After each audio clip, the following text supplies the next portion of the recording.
to the video for lesson 1 of the Trust Faith Study. We're going to be looking at this lesson entitled Trust, Identity, and Freedom. And the main goal for this lesson is to introduce our participants to the fact that trust is the key to unlocking God's heart.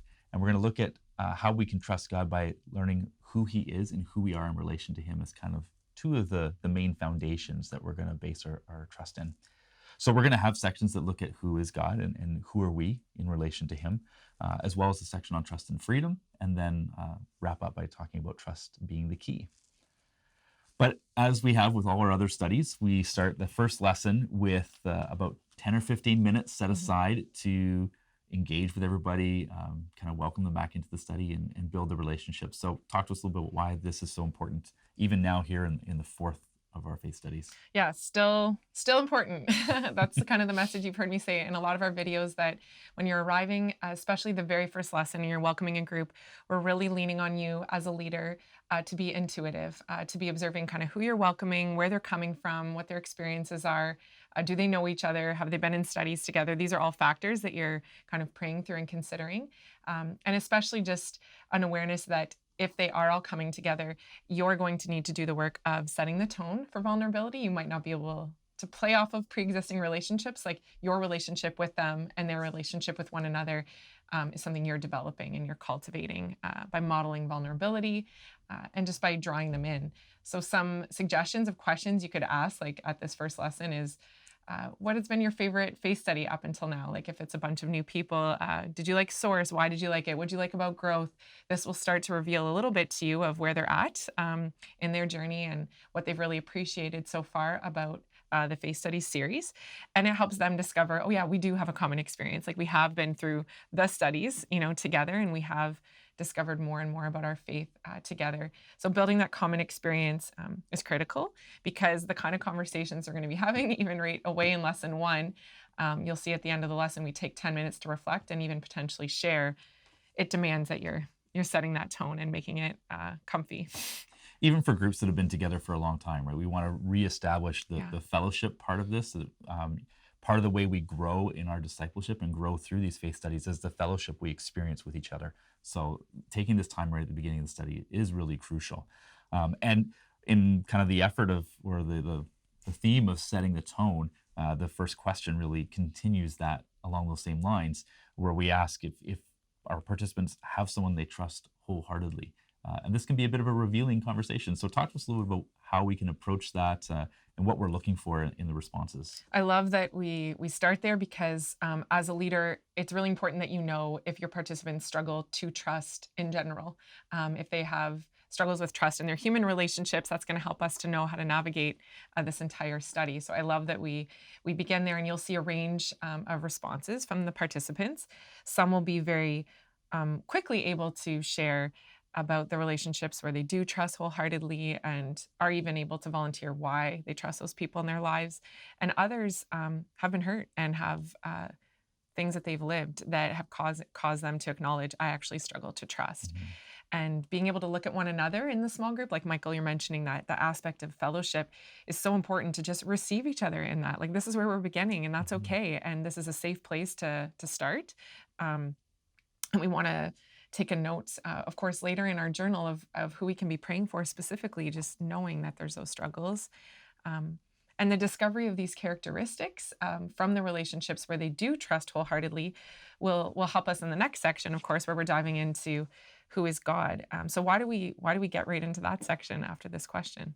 Well, as we kind of mentioned in the introduction, that we want to establish our trust in God in part on knowing who He is. Whenever we trust someone, we have to have an idea of who they are, and eventually we have to get to a point where we trust their intentions. And we're often going to see that through knowing the characteristics of that person. And so in relation to God, then, we need to understand who He is and what are the characteristics of God that make Him so trustworthy. And so we look at 4 passages, spanning the Old and the New Testament, to get a bit of a sense for some of the characteristics of God that make Him so trustworthy. Now, there are a lot of characteristics that we've identified in the leader's notes. You don't need to share every single one or make sure every one of them gets hit in the conversation. The key things is we want them to be able to see that God is loving, that He's faithful, that He's merciful, and that He's good. And in knowing those things, we're going to see that foundation of trust being established on the intentions of God. If he is really good and loving and merciful, then those are going to be his intentions for us, that he will always want to be merciful to us, to be good to us, to be faithful to us. And so we're trying to establish that foundation of this is who God is. And so therefore he is trustworthy. Oh, that's beautiful. That sets us up then for the next section of who am I, like that we're taking our participants through who we are in relation to God. How come that's important? So even when we know the intentions of somebody else, there's times where maybe we don't feel like we are deserving of it, that we don't feel secure in the relationship we have with somebody else, which can ruin the trust. It's Right. maybe not about them, but it's actually about our insecurities. And so we can feel that same way with God, that we might believe that he is good, but maybe not be certain if he's going to be good to me, or believe that he wants to be close, but maybe not close to me. And so we want to establish that actually we're meant for this beautiful, intimate relationship with God. We've talked about that in previous studies, but that doesn't mean it's necessarily made. It's not what everybody's experiencing in this moment, even though they're in the fourth of our series. And we talk about that in the context of us being adopted children of God. And we look at Paul's letter to the Galatians where he talks about this. And I think there's something really beautiful about the idea of adoption, because we've often heard that we're children of God, and that's true. But maybe what we haven't discussed as much is that we're not children of God by nature. If we were children of God by nature, then we would share God's nature, which means we would be divine. We'd kind of be little gods. But actually, we're not. We have a human nature. It's different than his divine nature. So then that's where the adoption part comes in, that God actually brings us into his family by choice. So that means that each one of us, and this is what baptism does, we're brought into the family of God. And so God chooses every single person who's been baptized and brings them into his family. And so we want to emphasize that point to say that actually you can be secure in your relationship with God because he chooses you, that he chooses to love you. You didn't just fall into the family, that actually he knows you and he chooses you to bring you in, and therefore he loves you. And that can establish that basis for the trusting relationship, because we know that actually we are worthy, not because of who we are, but actually because of who God says we are and in the fact that he chooses us. That's so beautiful. I do find, as I've led through that section, that it's a powerful reminder, right, for all our participants, no matter where they're coming from. And you can see that there's like a hope welling up, and then like, oh yeah, that is who he is, and that is who he promises me he is, and he adopts me. That stirs up like freedom, right? Which is like our next section that we dive into, how we can trust him and find freedom. I notice at this point in the lesson, you want to take a look at the time as a leader and kind of see what you have left. If you have enough time left, then we recommend you move forward as usual, where you do, as a group, question 7, as a group, question 8 and 9 and 10. If you need to save on time, we suggest you could split up 7, 8, and 9 among your group for their reflection and processing the scriptures there, and come back together at question 10. Question 10 is a bit of a summary, because we ask, what are the freedoms that are offered through Jesus and the Holy Spirit? And you'll notice like a list of just essentially reminders of truths that they've discovered about Jesus and the freedom he offers us all throughout the studies up until this point. That we're offered freedom to be children, that we've been adopted, and that through adoption we'll be glorified. And these are all hopefully reminders, right, that we're reviewing. And at the same time in our accompaniment, we're allowing them to dive into these scriptures, because we hope and expect that they'll each kind of be pierced in a particular way by these scriptures and take them into their reflection in the challenge for this week. So Michael, what do we close off the lesson with? Well, we have a great quote in this section called Trust is the Key, and it's from a book called I Believe in Love, which is based on the teachings of St. Therese of Lisieux. And the quote reads the following. It says, "For it is this confidence, and nothing but confidence, which will open the arms of Jesus to you, so that he will bear you up. Confidence will be for you the golden key to his heart."